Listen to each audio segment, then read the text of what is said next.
Bonjour à tous, on se retrouve donc pour une petite vidéo qui parle de la correction du BTSSN EC 2020 de Nouvelle-Calédonie. Nous allons aujourd'hui traiter uniquement la partie B, qui est la numérisation de la mesure de pression. L'enjeu est de répondre au cahier des charges avec les conditions qui sont données sur notamment la constante de temps du numériseur et puis l'étude du signal indiqué. Donc on va tout de suite attaquer avec la question numéro 56 qui vous demande d'indiquer la valeur de la période TS du signal de pression lu sur la figure 7. On va donc retrouver ici le motif élémentaire que je repasse, qui s'arrête ici. Ici, sachant qu'on a une seconde, et donc le motif élémentaire s'arrête ici à 1,25 secondes. On va donc répondre à la question numéro 56. En notant que TS est égal à 1,25 secondes. La question numéro 57 vous demande d'indiquer la période d'échantillonnage à laquelle ce signal est échantillonné, sachant que dans les données, vous avez ici la fréquence d'échantillonnage qui est indiquée et qui vaut 1 Hz. Donc pour répondre à cette question, nous allons noter que la période d'échantillonnage, c'est 1 sur la fréquence d'échantillonnage, ce qui vous fait 1 sur 1, et donc TE est égal à 1 seconde.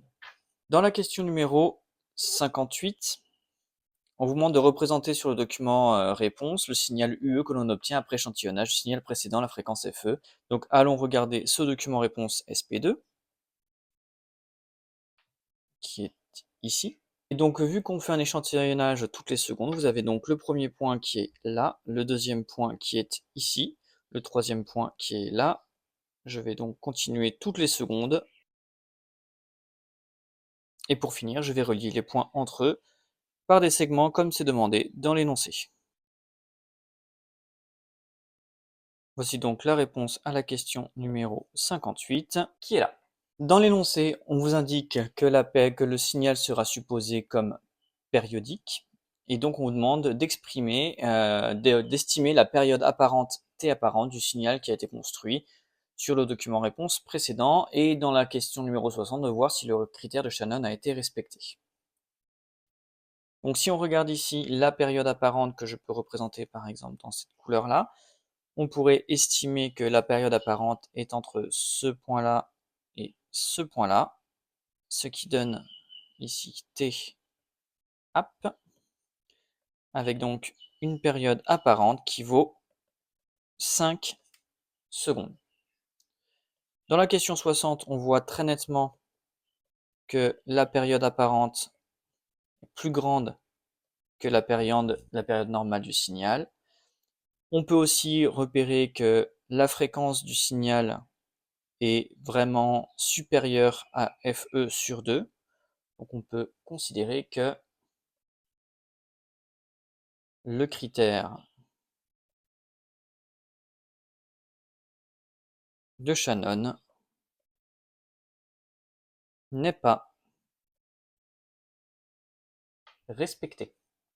On peut aussi rappeler donc le critère de Shannon qui dit que F maximal du signal doit être inférieur ou égal à FE sur 2. Ici, donc, on a la fréquence qui est égale à 1 sur 1,25, ce qui vous donne 0,8 Hz. FE sur 2 qui vaut donc 1 sur 2, c'est-à-dire 0,5 Hz.